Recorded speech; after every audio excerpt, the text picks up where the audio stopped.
Assalamualaikum warahmatullahi wabarakatuh. Selamat pagi adik-adik di rumah dan ibu guru yang saya hormati. Tetap sehat dan semangat di rumah. Perkenalkan, Ibu Eva Dwi Cahyarini dari Puskesmas Sidoarjo. Pada kesempatan kali ini, Ibu akan menjelaskan tentang UKS. Sudah tahu ya apa itu UKS? UKS adalah usaha kesehatan sekolah. Sebelum kita mulai materi tentang UKS, Ibu punya yel-yel yang bisa diikuti di rumah masing-masing. Sudah siap ya adik-adik? Sehat dimulai dari saya. Rokok, no. Narkoba, no. Prestasi, oke. UKS, yes, yes, yes, action. Sidoarjo untuk Indonesia. Jawa Timur, jaya, jaya, luar biasa. Indonesia, sehat. Baik, untuk kesempatan kali ini, Ibu ada 3 materi. Yang pertama, tentang 6 langkah cuci tangan. Yang kedua, tentang penyakit demam berdarah. Dan yang ketiga, tentang germas. Baik, langsung saja ya. Yang pertama, tentang cuci tangan. Kenapa kita harus melakukan cuci tangan? Ya, kita tahu tangan kita adalah tempat menempelnya virus dan bakteri. Bagaimana kita melakukan cuci tangan yang benar? Ya, kita punya 6 langkah cuci tangan yang bisa diikuti di rumah. Ibu ajari ya caranya. Gosok kedua tangan, punggung tangannya juga, masuk ke sela-sela, mengunci dan menguncup. Putarkan ibu jari yang kanan dan yang kiri. Pergelangan tangan, selesai cuci tangan.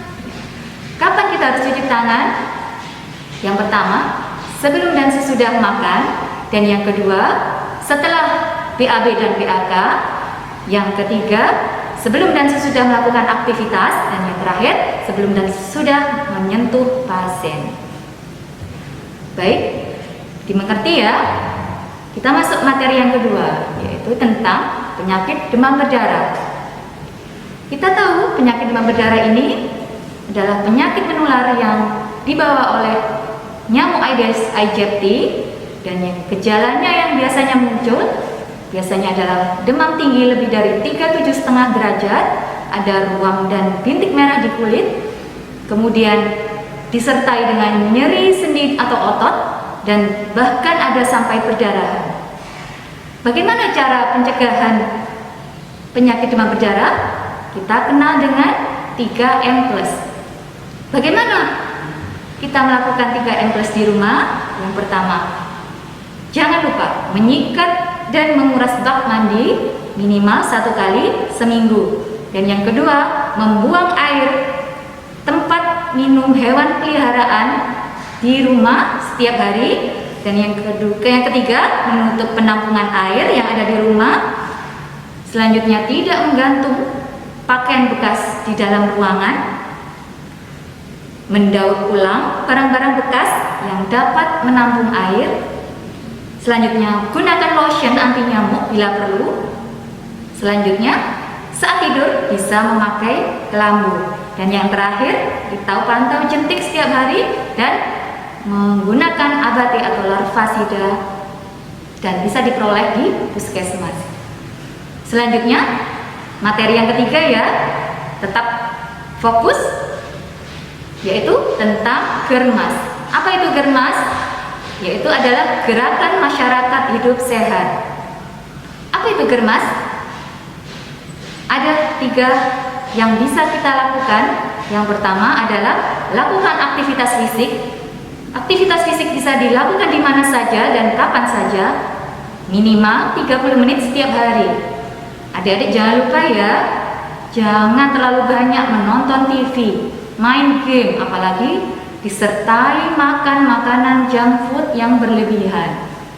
Yang kedua, perbanyak makan buah dan sayur. Buah dan sayur bisa kita peroleh dengan mudah di sekitar kita, tidak harus buah yang mahal. buah dan sayur yang murah bisa kita dapatkan di pasar-pasar terdekat. Kurangi minuman manis, terlalu banyak garam, dan terlalu banyak minyak. Dan yang terakhir adalah cek kesehatan rutin. Bisa dilakukan di puskesmas, di rumah sakit, atau di klinik-klinik terdekat. Dan jangan lupa, untuk wanita, jangan lupa deteksi dini kanker leher rahim di fasilitas kesehatan. Itu saja yang bisa disampaikan untuk kali ini. Tetap sehat, semangat, dan sehat untuk semua. Wassalamualaikum warahmatullahi wabarakatuh. Assalamualaikum warahmatullahi wabarakatuh. Adik-adik sekalian, siswa kelas 1 SMP Negeri 5 Sidoarjo, selamat bergabung di sosialisasi online kita di kondisi pandemi COVID-19. Adik-adik sekalian, perkenalkan diri saya Dr. Hinu Trisulistiorini Ririn MMRS selaku Kepala Puskesmas Sidoarjo. Saat ini akan memberikan informasi terkait dengan COVID. Apa itu COVID-19 adik-adik? COVID adalah kepanjangan dari Coronavirus Disease 19. Kenapa disebut 19? Karena wabah ini muncul pada tahun 2019, yaitu di Wuhan, Cina di bulan Desember. Kemudian berlanjut sampai sekarang. Adik-adik sekalian, COVID-19 atau Corona tidak bisa dianggap enteng. Tapi jangan pula membuat galau atau panik diri kita semua. Caranya adik-adik, supaya kita tidak terkena penyakit corona, caranya pertama adalah cuci tangan dengan sabun dan air mengalir 6 langkah selama 20 detik. Tadi sudah disampaikan di depan oleh Bu Eva bahwa bagaimana cara mencuci tangan dengan sabun dan air mengalir itu akan menghilangkan seluruh kuman termasuk virus maupun bakteri yang melekat di telapak tangan atau di area tangan kita. Kemudian adik-adik, kita ketahui virus corona permukaannya itu diselubungi oleh lemak, yaitu glikoprotein. Lemak ini akan luntur dengan cairan sabun. Dengan sabun apa saja? Baik sabun cuci tangan, sabun cuci piring, sabun mandi, sabun cuci pakaian, silahkan dipakai. Itu untuk mencuci tangan kita. Tolong mencuci tangan dengan sabun dan air mengalir sesering mungkin. Tidak menggunakan hand sanitizer bila di dalam rumah maupun di area kita berada ingin cuci tangan ada sabun dan air mengalir, itu lebih baik. Kemudian adik-adik, cara yang kedua adalah dengan menerapkan etika batuk. Ketika kita batuk atau bersin, mohon ditutup dengan tisu atau sapu tangan atau dengan siku bagian dalam, atau sebaiknya yang sedang batuk pilek memakai masker. Cara yang ketiga, bila harus keluar rumah, tolong selalu memakai masker, karena kita tidak tahu orang-orang di sekitar kita yang di luar rumah itu terpapar virus apa tidak. Yang keempat, makan makanan yang bergizi seimbang. Bergizi seimbang adalah banyak mengandung makanan yang mengandung antioksidan. Itu ada di sayuran dan buah adik-adik sekalian. Dan yang mengandung omega 3 ada di susu, telur, daging, dan ikan. Pilih salah satu. Ketika kita melaksanakan atau mengkonsumsi makanan dengan gizi seimbang, insya Allah daya tahan tubuh kita tetap di kondisi yang stabil. Perlu diketahui adik-adik bahwa coronavirus menyerang orang-orang yang daya tahan tubuhnya turun. Karena itu kita wajib mengusahakan daya tahan tubuh kita atau imun kita harus dalam kondisi stabil atau bahkan meningkat. Untuk meningkatkan daya tahan tubuh kita, caranya dengan makan makanan yang bergizi seimbang, sayur, buah, susu, telur, daging, ikan, dan minum air mineral atau air teh, air jeruk, air apa saja, silahkan dalam 24 jam kebutuhan kita 30 ml kali berat badan. Dihitung sendiri ya adik-adik sekalian ya. Kemudian adik-adik, usahakan kita tidak stres, usahakan kita selalu bahagia. Bila adik-adik sekalian merasa diri sudah mulai galau, stres, sedih, ingat, itu akan menurunkan daya tahan tubuh. Untuk mengantisipasi agar kita tidak terbawa, terlarut dengan stres, silahkan mengkonsumsi kurma, pisang, teh hijau, degan hijau maupun coklat, pilih salah satu. Jadi sebaiknya sediakan makanan ini di rumah agar bisa kita konsumsi ketika kita sedang dalam kondisi emosi tidak stabil. Lalu adik-adik, silakan beraktivitas semua dilakukan di dalam rumah. Kalau memang harus keluar rumah untuk beraktivitas ataupun berolahraga, jangan lupa memakai masker. Ada informasi yang mengatakan bahwa ketika kita melakukan olahraga, kita tidak boleh memakai masker agar tidak terjadi hipoksia. Itu semua hoax adik-adik sekalian. Masker tetap harus dipakai di masa pandemi ini. Jadi pilihlah olahraga yang olahraga ringan dan sedang. Tidak boleh olahraga yang berat. Kriteria olahraga ringan, ketika kita berolahraga kita masih bisa bernyanyi, masih bisa mengobrol dengan teman-teman, itu ringan. Ketika kita sedang berolahraga, kita sudah tidak bisa bernyanyi lagi, kita hanya bisa mengobrol, itu sudah masuk olahraga sedang. Di luar itu, ketika kita tidak bisa bernyanyi, tidak bisa mengobrol, berarti olahraga yang kita lakukan saat ini sudah masuk dalam kondisi olahraga berat, itu tidak diperbolehkan. Dan sebaiknya seluruh aktivitas agar lebih aman lakukan di dalam rumah. Lalu jaga lingkungan rumah dalam kondisi hijin. Jadi jaga kebersihan rumah, bantu ayah, ibu, mama, papa, bunda, bapak, ibu di rumah dibantu untuk membersihkan lingkungan rumah.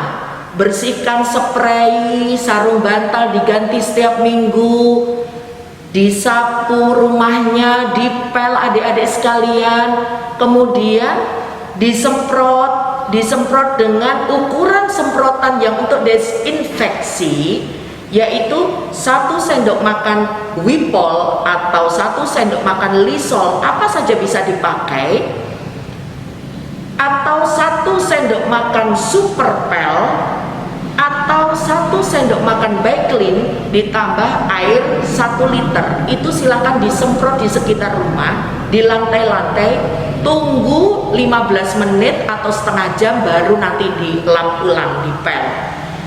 Kemudian adik-adik sekalian, selain tadi kita harus sering cuci tangan, tidak boleh memegang area wajah bila tangan belum dicuci bersih. Kemudian etika batuk kita terapkan, makan makanan dengan gizi seimbang, minum yang cukup dengan kebutuhan 30 ml kali berat badan. Kemudian aktivitas di dalam rumah, kemudian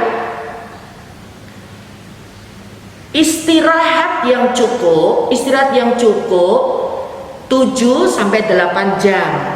Jadi jangan walaupun di dalam rumah adik main HP terus sampai menjelang pagi, itu namanya tidak istirahat adik-adik sekalian. Kelola stres dengan baik, usahakan diri selalu bahagia. Kemudian bila kita serasa stres itu demikian mendera, silahkan makan kurma, coklat, pisang, degan hijau ataupun teh hijau. Kemudian adik-adik, jangan lupa bila adik-adik mengalami demam, batuk, pilek, sesek, ataupun lemas, ataupun diare, segera mengunjungi puskesmas terdekat di wilayah adik-adik sekalian.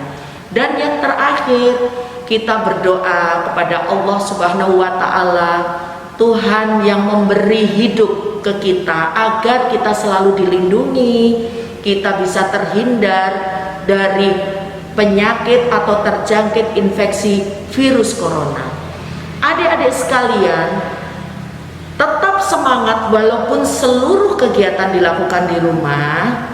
Jaga diri adik-adik sekalian, lindungi diri adik-adik dan keluarga dengan cara-cara yang sudah Ibu sampaikan tadi, agar seluruh keluarga, baik adik, ayah, ibu, papa, mama, kakak, adik-adik yang ada di rumah, semuanya bebas dari terinfeksi virus corona.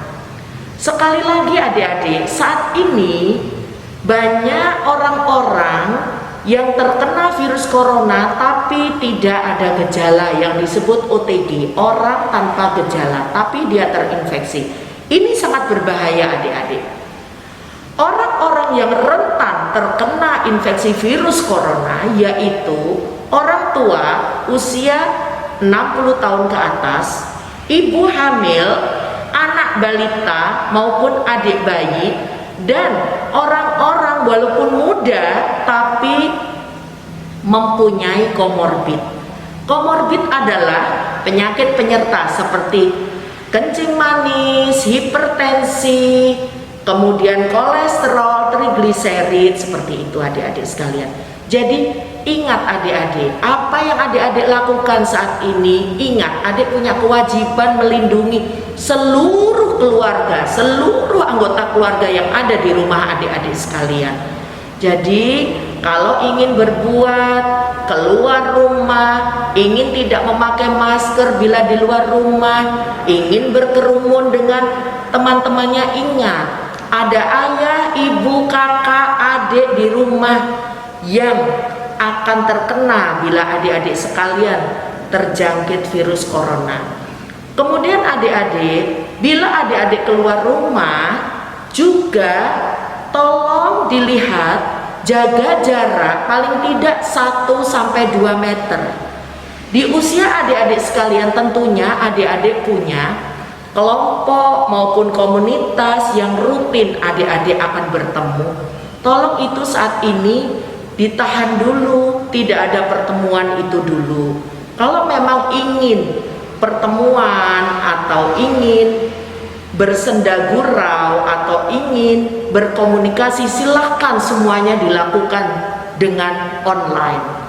Kita saat ini sudah banyak media sosial yang bisa kita lakukan, misalkan dengan video call, dengan Zoom meeting, kemudian dengan WA, dengan SMS ataupun telepon langsung, itu lebih aman. Ingat adik-adik, adik-adik punya tanggung jawab mengamankan kesehatan di rumah yang ada orang tua, ada saudara-saudara yang satu rumah. Tetap semangat, tetap bahagia, jangan pernah putus asa. Adik-adik tetap harus menyongsong masa depan dengan ceria walaupun di situasi pandemi COVID-19. Saya, Dr. Hinutri Sulistiorini Ririn, MMRS, akan selalu senantiasa mendampingi adik-adik sekalian maupun seluruh masyarakat di wilayah kerja Puskesmas Sidoarjo bila membutuhkan bantuan kami di sisi kesehatan. Demikian, billahi taufik wal hidayah. Wassalamualaikum warahmatullahi wabarakatuh.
sehat itu? Saya, Pak, hidup bersih adalah mandi 2 kali sehari. Hahaha, ya, itu salah satunya. Ada yang lain? Makan pakai sendok, Pak Guru. Kata ibuku, kalau saya makan pakai sendok, saya nggak bakalan sakit perut. Ya, baiklah anak-anak. Bapak akan jelaskan. Bila kita menjaga kebersihan badan, segala macam penyakit akan takut masuk ke dalam tubuh kita. Contoh penyakit yang dapat dicegah dengan hidup bersih adalah cacingan. Siapa yang pernah cacingan? Coba angkat tangannya. Elang, Pak. Saya pernah lihat elang pegang cacing di tangannya. Berarti itu cacingan kan, Pak? Begini, penyakit cacingan itu disebabkan oleh telur cacing yang tidak terlihat oleh mata dan masuk ke dalam tubuh kita melalui permukaan kulit. Bisa melalui kaki maupun tangan. Cacingan ditularkan melalui kotoran kita yang tercemar atau mengandung telur cacing di dalamnya.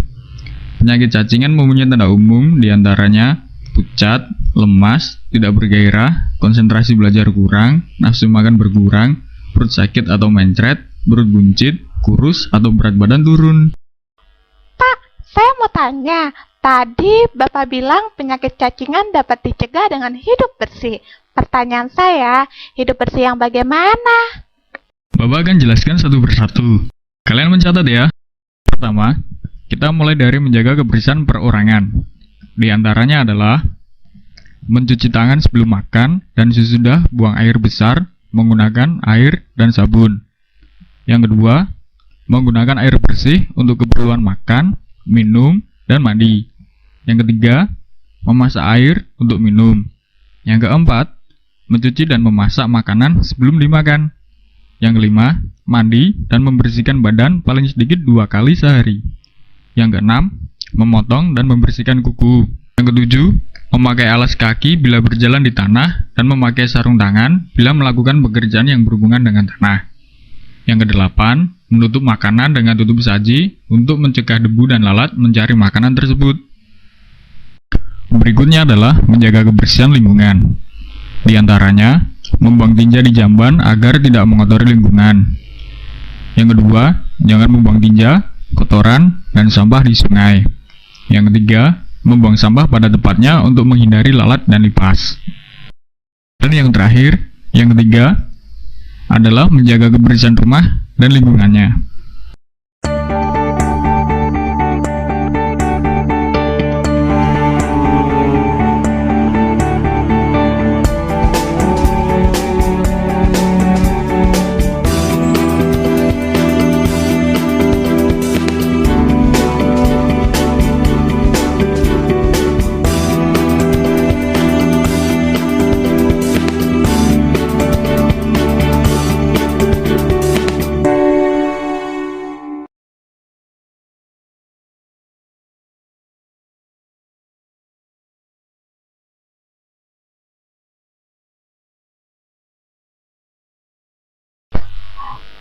Aku nggak percaya sama omongan Pak Guru tadi siang. Aku biasa main gak pakai sendal aja, nggak pernah cacingan. Makan aja, aku sering lupa cuci tangan. Tapi buktinya aku sehat-sehat saja. Tapi yang Pak Guru bilang pasti bener loh. Aku percaya apa yang Pak Guru bilang. Mulai sekarang aku mau hidup bersih, biar nggak cacingan dan pastinya biar tambah ganteng. Emang apa hubungannya? Hidup bersih sama tambah ganteng? Jelas ada. Wong aku biasanya mandi 1 kali sehari, sekarang 2 kali sehari.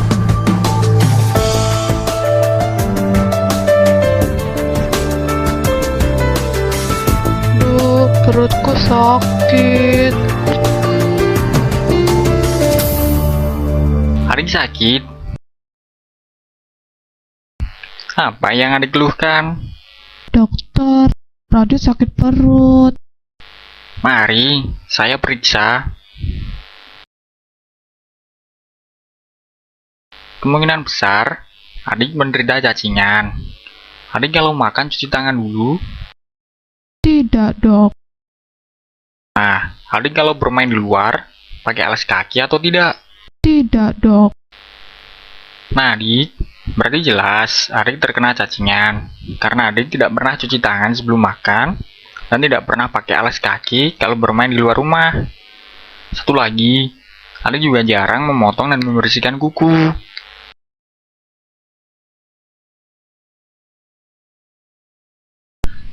adik tidak ingin cacingan lagi, mulai sekarang adik harus menjaga kebersihan. Sudah diajarkan di sekolah kan? Mulai sekarang, adik harus mencuci tangan sebelum makan, memakai alas kaki kalau bermain di luar rumah, rajin memotong dan membersihkan kuku, bersihkan badan sehabis bermain, dan jangan lupa untuk meminum obat cacing setiap 6 bulan sekali.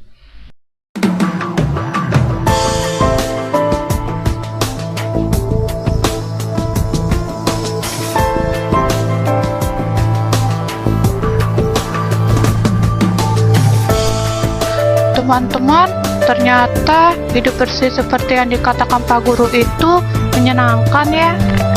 Betul, memang banyak manfaatnya kan? Iya, aku sudah sembuh dan sekarang aku merasa lebih sehat. Kata ibuku, sekarang aku menjadi lebih ganteng. Ah, masa sih? Iya, karena aku sekarang mandi 2 kali. Kok ibuku tidak bilang kalau aku tambah ganteng ya? Padahal aku sekarang mandi 2 kali sehari. Karena rambutku lebih keren dari rambutmu. Ah, mana mungkin? Rambutmu kan aneh. Iya, memang aneh.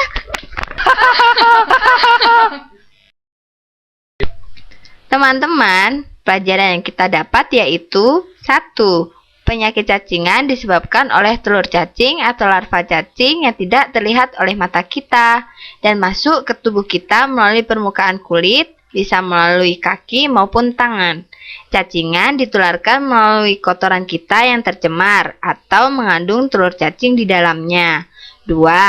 Penyakit cacingan mempunyai tanda umum diantaranya pucat, lemas, tidak bergairah, konsentrasi belajar kurang, nafsu makan berkurang, perut sakit atau mencret, perut buncit, kurus, atau berat badan turun. 3. Cara pencegahannya dengan upaya hidup bersih, diantaranya mencuci tangan menggunakan sabun sebelum dan sesudah makan, mencuci tangan setelah buang air besar, memotong kuku 1 minggu sekali, menggunakan alas kaki, dan masih banyak lagi. 4. Jangan lupa minum obat cacing setiap 6 bulan sekali. Teman-teman, terima kasih atas perhatiannya. Sampai jumpa.